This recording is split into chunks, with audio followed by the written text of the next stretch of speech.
Welcome to Soul Speak. Welcome to this kind of sacred conversation where there's this deep speaking going on among us that is deeper than the audible or the visible and those chords of connection that draw us here together today, ready to be blessed. And we are all equal givers and receivers all the time. You know, this is Winter Soul Speak. We're in the heart of winter right now, about midway between the winter solstice and the spring equinox. This is the North Lodge of the medicine wheel. And it's a time of the night, of midnight medicine, of dream time and ancestral visits. This is the time of the year when we experience hibernation and bare trees and quiet stillness, except when the north wind blows and bears everything, including us, to our most skeletal forms. It's also the lodge and the medicine wheel that offers lessons about old age and dying. And it seems an auspicious time for us to do the work of living and dying every year. One of our beloveds, Gregory Blaine, whom you probably all have known and loved, stepped off the medicine wheel this week. And so we would like to pay tribute to him in this hour together. Lilith Waters is in her final days, and we're also honoring her. And your relative, Cheryl Menning, Mariah, your family's loved one, and there are many people whom we might know individually or culturally that are in their final days or have just been. And so may these healing vibrations reach them in whatever way, and especially the families and the loved ones. You know, having spent a lot of time with Gregory the last months and some with Lilith, I know in a new way how living and dying are the same thing. We know this in our heads, but it's really true. And so as he spent his last months with dignity and elegance and became just a transparent soul, just truly able to be present with whatever he was experiencing, as we do this in life, that will be how we do it in death. So I invite us every day to be aware that we're dying and know that that's a beautiful way to inform our living. Blessed be the memories of all of those.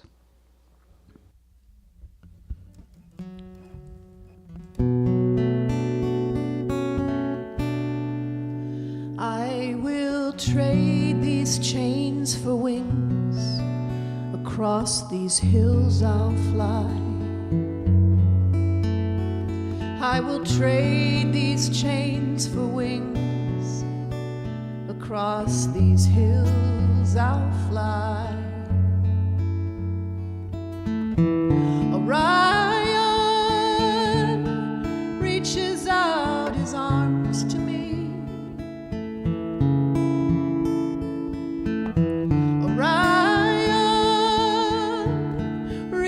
Out to dance with me. We are the lovers of the dark. We are the keepers of the night. We are the lovers of the dark, keeping time.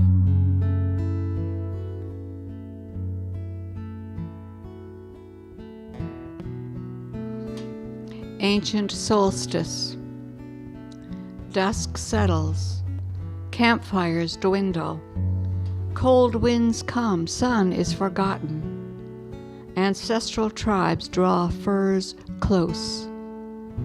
Some slow movement of what will be called time, not now measured nor malleable, circles earth, repeats itself until some minds begin to be haunted by the memory that other dark days have given way to sun's return. Slowly, some minds sense the Creator who displays day and night hasn't stolen light, but fashioned a reliable rhythm, maybe magical, maybe measurable, maybe some ongoing spin of sun and earth. Keeping time in the winter sky, keeping time in the winter sky, keeping time in the winter sky, keeping time, keeping time in the winter sky, keeping time in the winter sky, keeping time in the winter sky, keeping time,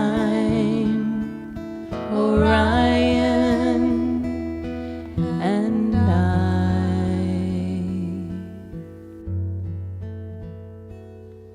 Later, astrology and Stonehenge reveal sun's choreography. Still later, on one deep winter night, a star spirit shines like a lighthouse in an ocean of sky, not to warn travelers of danger or treacherous passage, but to show the way to the birth of a shaman who would be a beacon himself to call wanderers home, as other enlightened ones have done. And where there seemed to be no room in an inn, all the space in the universe is offered another chance to know darkness will not prevail. For the light of the world is here to light lanterns for us, remind us of the flames within us. And when that enlightened one wandered into the hills for needed refuge and shaman prayers, he entered an essential stillness, reminds us we, like him, like grandfather's son, must escape the glare of the world to watch the Milky Way. And know, in the morning and in the spring, we too are born again.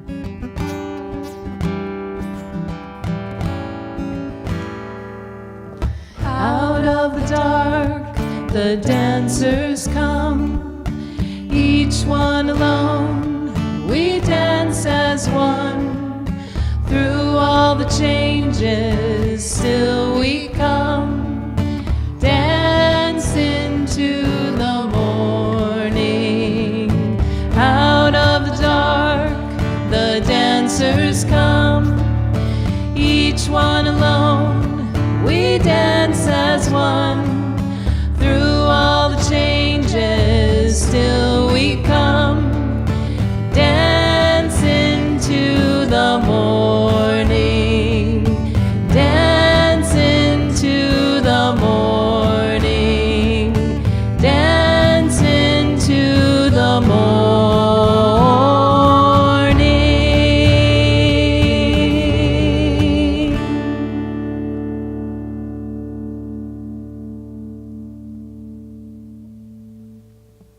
In winter, harvest over, swimsuits packed, leaves of trees and light of day disappear. Barrenness appears. Backdrop to skeletal trees, warriors in that north wind which blow us bare too into impeccable stillness.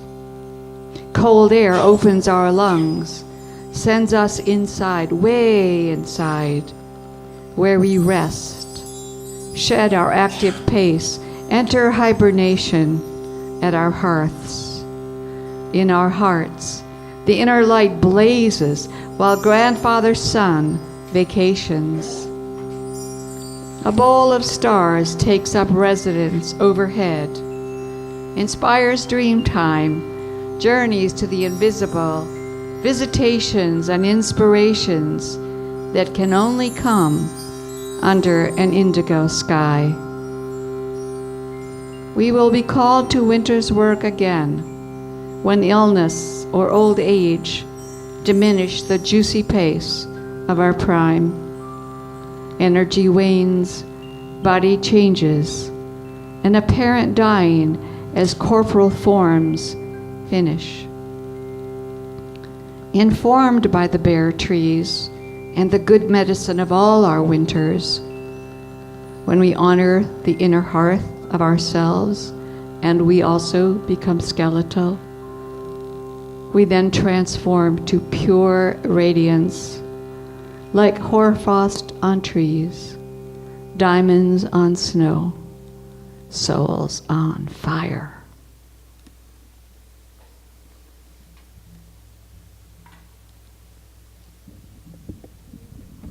The third and final poem I would like to share with you is called Closing the Rainbow Bridge.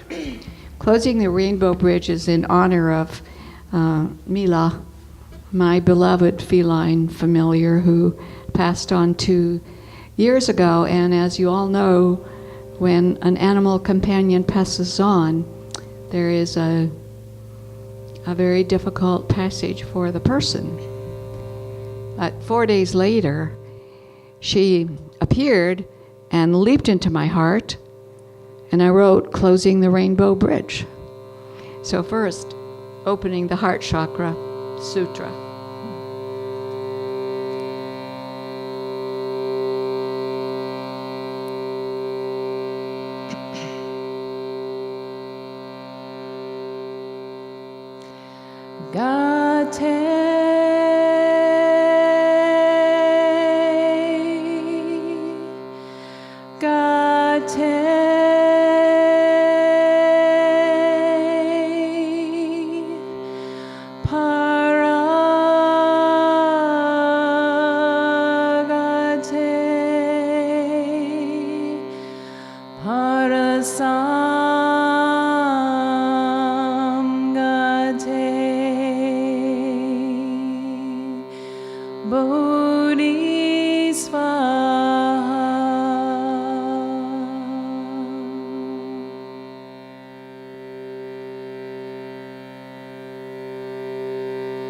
Closing the Rainbow Bridge.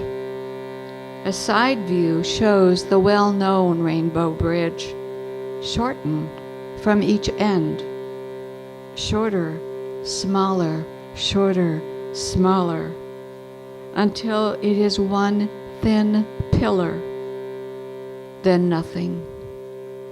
Happens each time one who crossed over returns, tells us no bridge necessary, no here and there, no need to worry.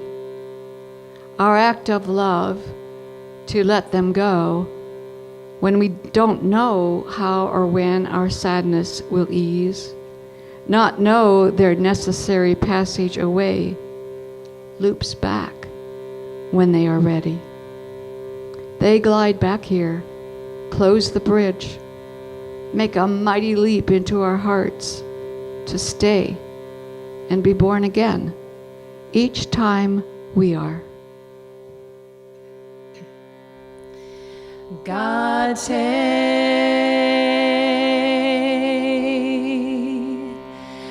God take,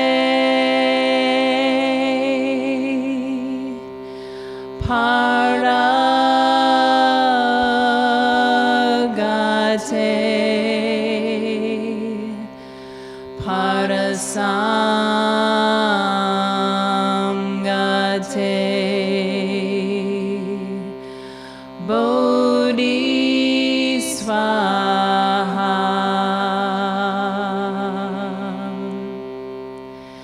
God take, God take, part of God take,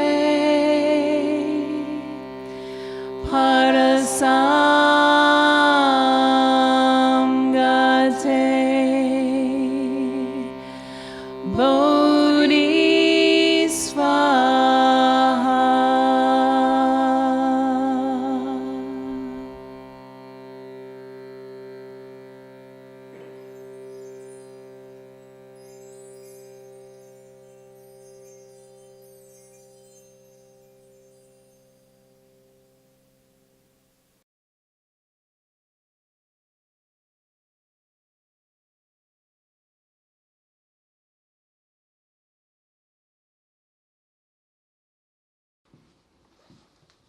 Well, we have a magician here today.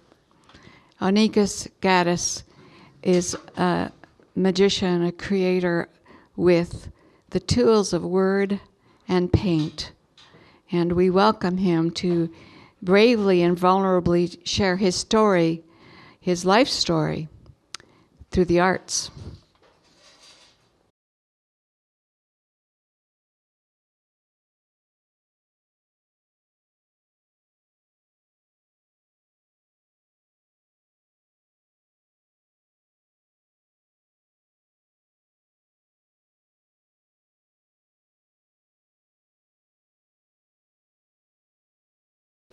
I'd like to first of all say thank you to Mariah for hosting this thing, and thank you to Sharon for that wonderful introduction.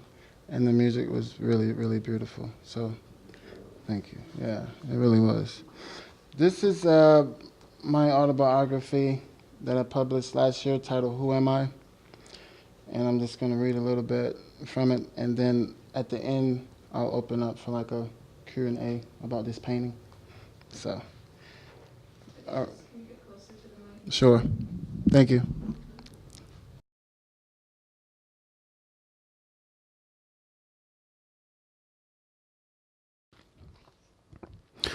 I see beauty in everything.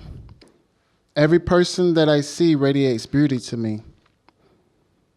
I was once asked the question, why do I think I made it out? My answer was because of God and the gift of art. I knew what the world was showing me, but it was the way that I saw things that gave me a positive outlook on life.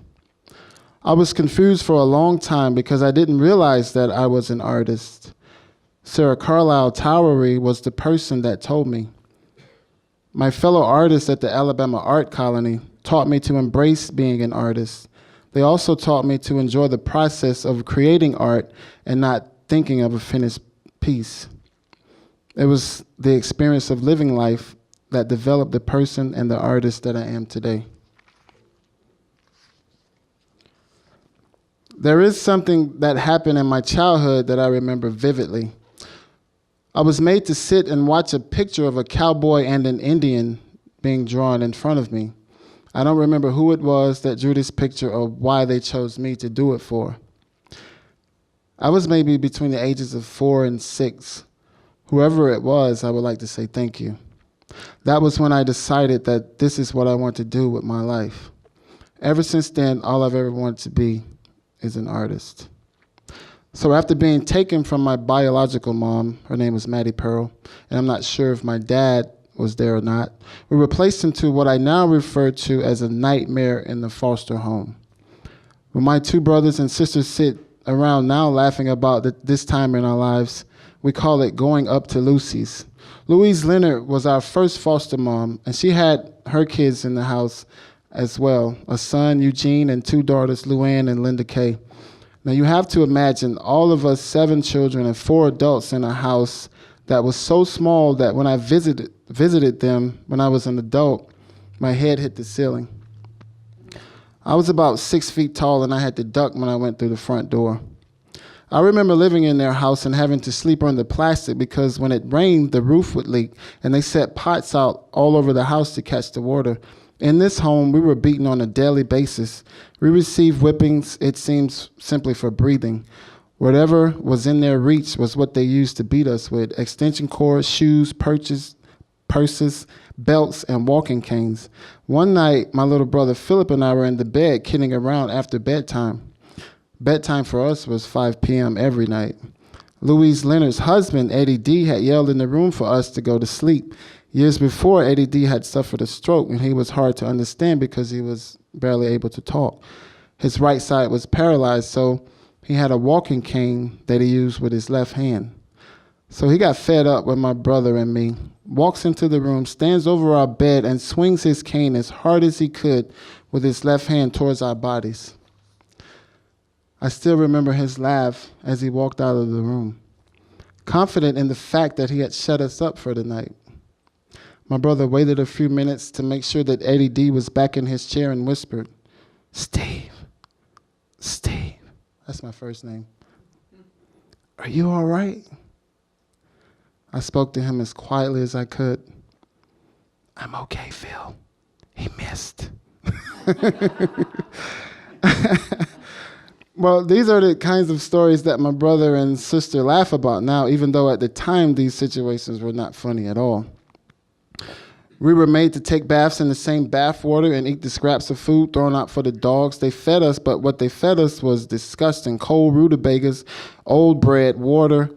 But their children ate well. Fried chicken, ham, roast cabbages, cornbread, potatoes, cake, and ice cream. What they didn't finish for dinner was compiled into one plate and put out back for the dogs. Sometimes we'd go out and my brother Bart would hold back the dogs while my sister Josephine and my brother Philip and I would eat the scraps. They're going to be upset with me that I'm telling this part of the story, but they would never deny it's the truth. My brother Bart devised a plan to curtail our hunger pains. Somehow he came up with a way to open the refrigerator without making a sound. Now these refrigerators were old and had ice falling out of them. How he opened it without making a sound, I'll never know. But he did. While one of us looked out, Bart divided the food and we ate. And almost every night, we would go on our mission to get food. I don't miss the hunger and the beatings, but I do miss the days when we were together. So I'm going to read one of my poems from the book. This book has a lot of my autobiography, some poetry, and some of my art in the back. This poem is titled, "Onikas is My Name." I have to make it, become famous, wealthy, and end up on TV, so that kids that have to grow up in group homes and foster care can see me and want to be me. I want to set examples for kids that feel like they're getting trampled, abandoned, stomachs empty, wondering why mom and dad didn't want me. Afraid, I want to show them how difficult but doable it is to turn lemons into lemonade.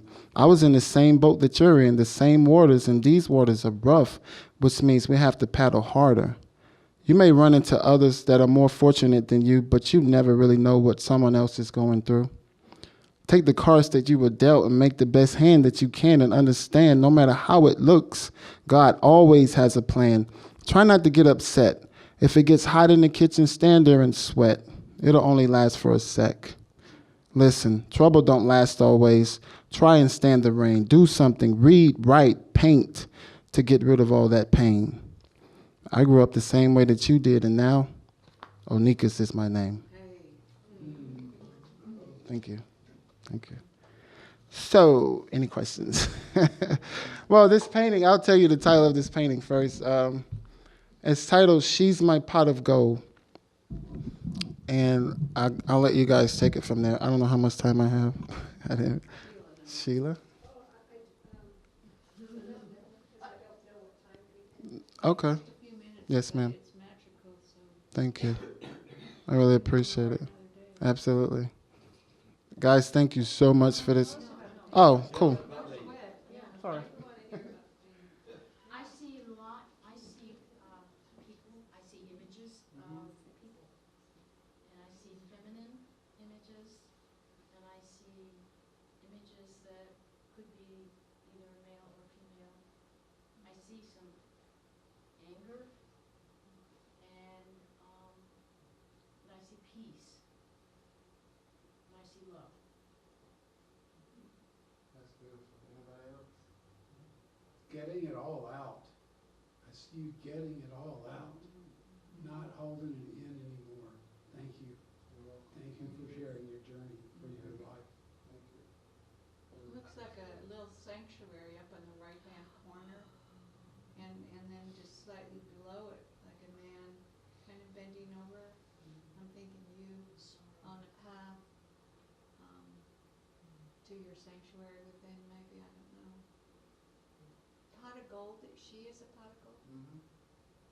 She. Okay. I see Kuan Yin and Right, Jesus. yeah, absolutely, yeah. I want to say again, thank you to Mariah. She has two of my paintings in here displayed really briefly, and I really appreciate it. And she just told me earlier if it's okay if I announce it. In March, I'll be the featured artist on the front wall. So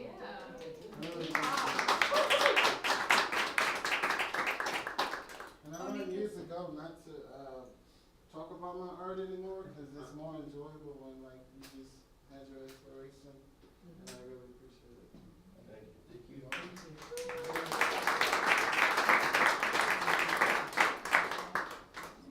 Onikas, what's the meaning of your name?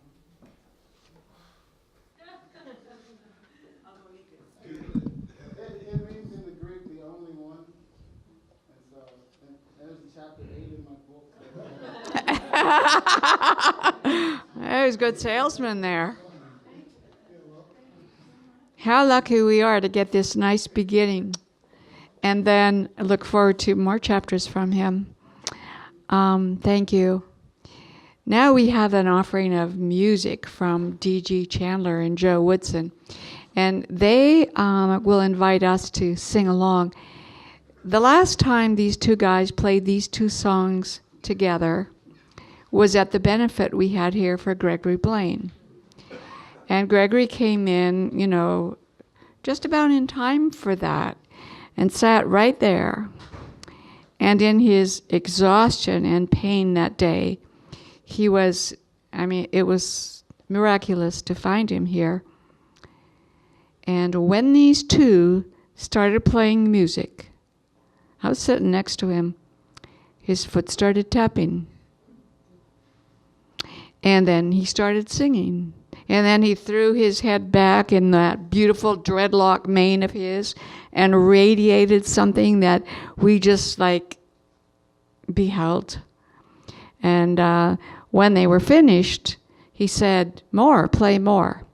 So they're about to. I think.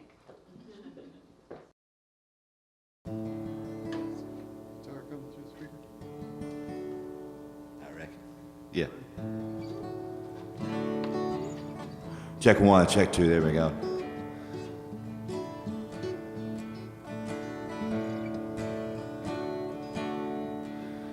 The sun is slowly sinking. The day is almost done. Still darkness falls all around us, and we must journey on. Well, the darkest hour is just before dawn. The narrow way leads on. Lay down your soul, let Jesus in. The darkest hour is just before dawn.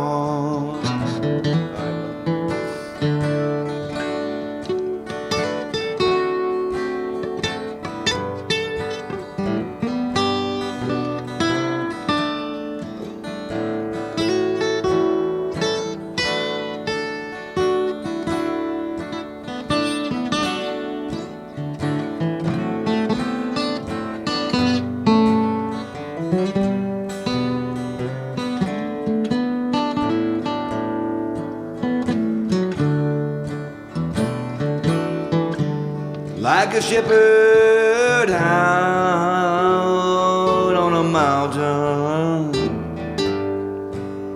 I'm watching the sheep as they go.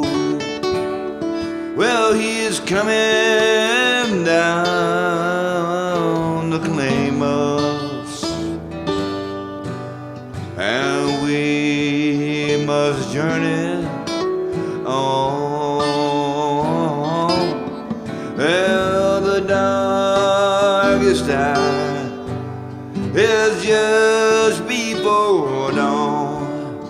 The narrow way leads on.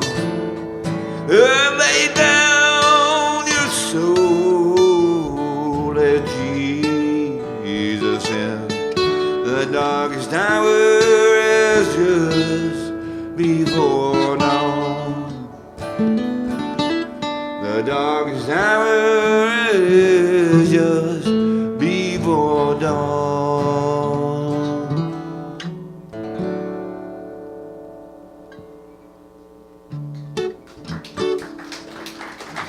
Thank you. I'm gonna do one more. It's one that everybody, I'm sure, knows some version of.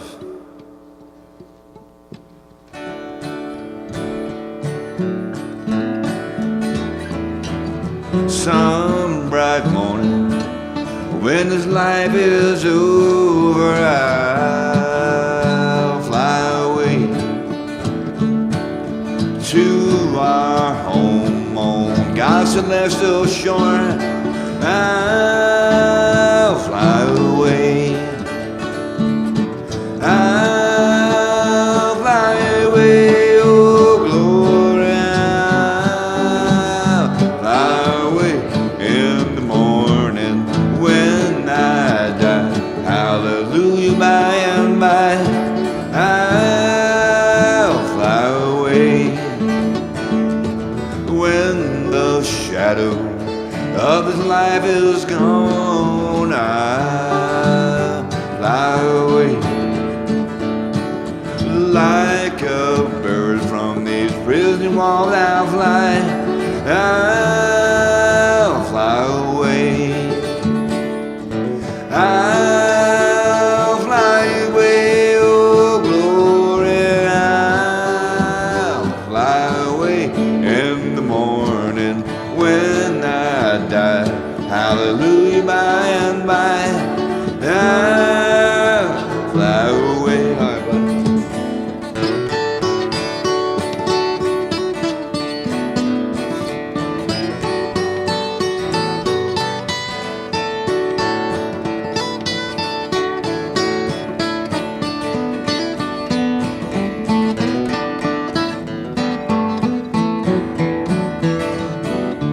Just a few more weary days and then I'll fly away to a land where joy will never end. I'll fly away. I'll fly away, oh glory. I'll fly away in the morning when I die. Hallelujah, by and by. I'll fly away.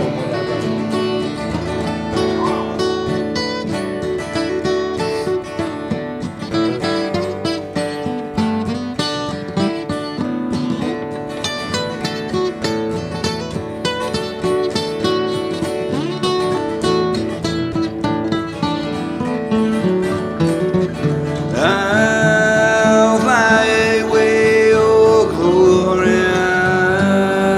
I'll fly away in the morning when I die. Hallelujah, by and by.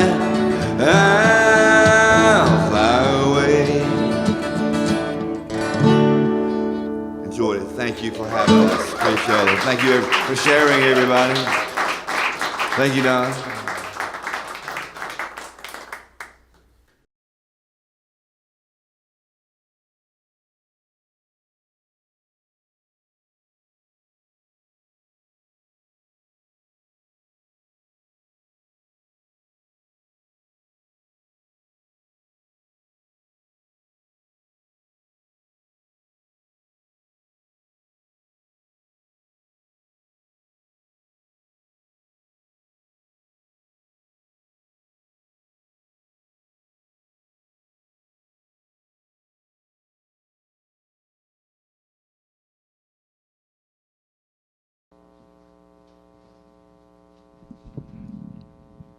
So if I ever pass on, I'd like those dudes singing When I Fly Away.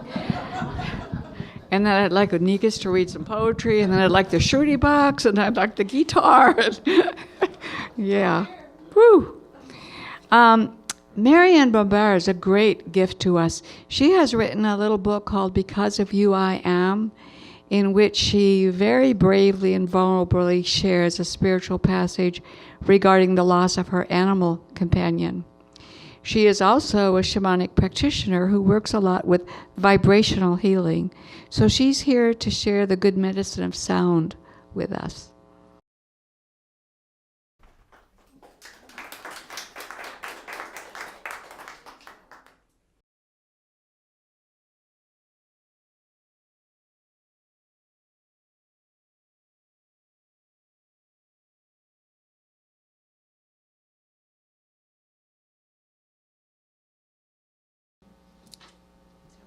Sure.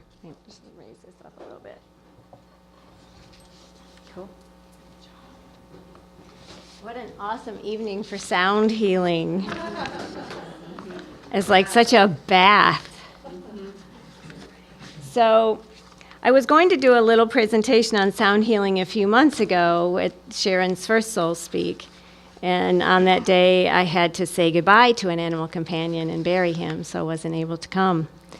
So Sharon asked me to just do a real quickie version today, so very happy to be here. So I first wanted to share with you a quote from Carlos Castaneda. And first of all, you must use your ears to take some of the burden from your eyes. We have been using our eyes to judge the world since the time we were born. We talk to others and to ourselves mainly about what we see. A warrior always listens to the sounds of the world. So just that little paradigm shift, sound, bringing healing. So we are all made up of sound because we are all vibration. What is sound? Sound is vibration made audible through air or water. What are our bodies made of? Mostly water. Every cell in our body is its own symphony. Each cell is comprised of all kinds of vibrations and resonances, so each cell has its own resonance or symphony. So you can imagine all the cells that make up our organs, our bones, our tissues, our muscles, our skin, our hair, everything. And then bring in the emotions, the mental body. So each being, each human, each animal, plant, is its own mega resonance. So it's no wonder that sound healing, which is vibration, basically recalibrates, retunes something that needs tuning in the body, which we might call an illness. So it recalibrates. It balances and heals, because what is healing? Restoring balance. Scientists are beginning to find a way to listen to the cells, to hear the cells, to detect cancer. It's like, I hope they can. Color. What is color? Color is vibration. Colors are a series of vibrations that manifest in a color. So a lot of us, me, I go in my closet every morning and I close my eyes like, what color do I need? We're all drawn to colors sometimes when we're going through different phases of healing or times in our life to bring healing. So what are different methodologies of sound healing? We've experienced some tonight: drumming, bells, chimes, tuning forks, rattles, chanting, toning, singing bowls, gongs. If any of you experienced gong baths and how awesome a gong bath is. Bells, and in nature, what? Nature, bird song.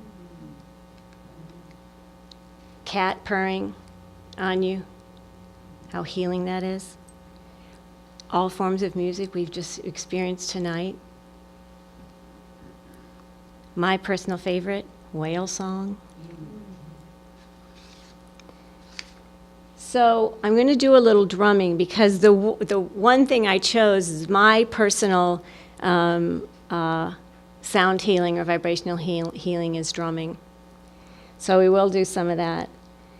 But, and I do, in my book, thank you for mentioning, because of you, I am a spiritual quest with man's best friend. I went on a spiritual quest to get a better, a deeper understanding of death in hopes that it would quell my grief. To discover that death, what is death? It's just a continuous journey of our mega resonance that makes us unique. So I want to share with you also, I think, one of the most beautiful stories that could make such a difference in our lives. And then I'll do some drumming. In his book, A Path with Heart, Jack Cornfields tells the story Song of the Spirit, about a tribe in Africa in which music is the thread of life. In this community, the child's birth is reckoned not from the day of its birth or even its conception, but from the mother's first thought of having a child.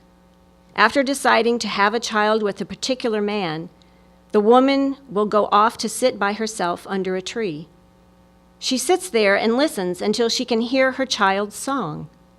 When she has heard it, she returns to her home and teaches it to the father, with whom she then sings it as they make love and invite the child to join their family. While the baby is growing in her womb, she continues to sing to it and teaches the song to the midwives and old women, so that when the baby is born, it is welcomed into the world with its song.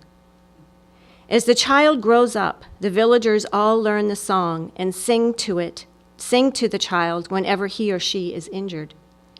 They sing the child's song during rituals, triumphs, and losses. The song is sung at the wedding ceremony, festivals of harvest, and around the deathbed when friends and family gather for the last time. Like, how different would our lives be? But we all have that unique resonance in us. So just want to put that out there. So I want to, because drumming is what's most near and dear in my heart when it comes to healing and sound healing, because that's all I can say. So what I'd like is if I can have a volunteer, if there's a volunteer, and I'll do a drum, just a quick drum healing on them, if I have a volunteer. Okay.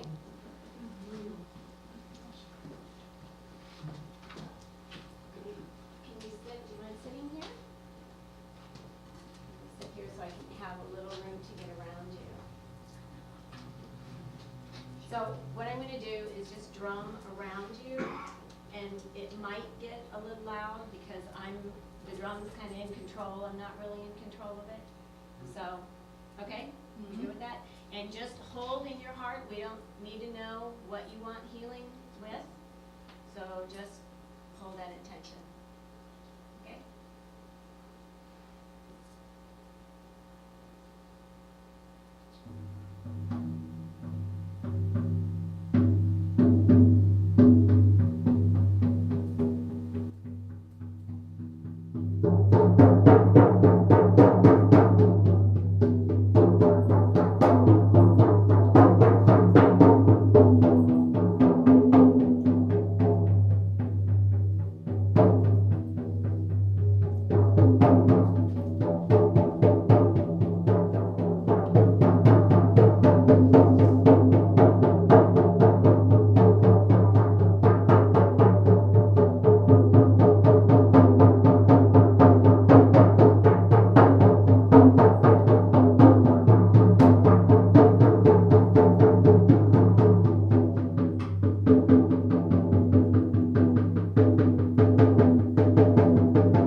Okay. Thank you. I hope you enjoyed. I did.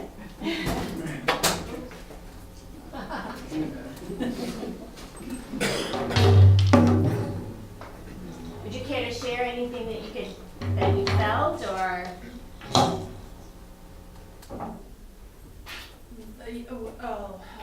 I felt it all the way through. I think everybody here did. And sometimes it was fun, and sometimes not, more intense, not so fun. And it was easier. I would say not fun, easier, and sometimes not as easy. And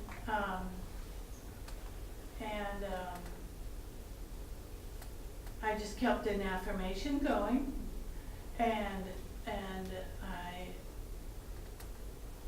I will assume that it is so. It's all healing. It's all healing. Thank you. Thank you. I would like to make a request.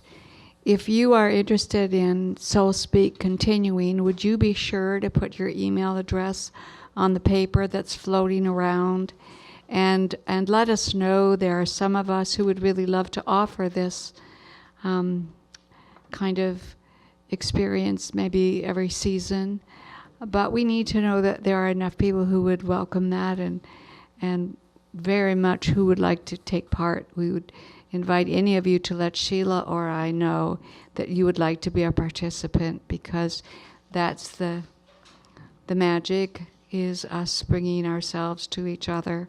Thank you, Marianne. There's a thank you, girl. Thank you, thank you, thank you. Also, as we finish, you're welcome to join us. Carrie O's Catering is providing wine and goodies in the front of the store. And you're welcome to have some goodies, maybe shop a little, have conversation, be out of here before 7. That's our deal with the beautiful, joyful Jewel. And also, just to say, Amy has runes on sale here. Sheila has a CD. Joe has a CD. Marianne has a book. Onikas has paintings. Sharon Blessum has everything. and I think we all join equally in thanking each other for being together today. And most especially, I would like to thank Sheila and Amy and Scott and Onikas and Marianne and Joe and DG, the Joyful Jewel. So Amy and Scott are going to close our hour with a final offering. And I just want to say, I want to live until I have nothing left to give. Till all layers of me, all the petals, have opened, all fragrance released, all thorns removed. There is no more I to express, to exude, to evolve. No need for another spring, no need for more seeds, no need. Winter's work is done. I is finished. Only mystery remains when I go.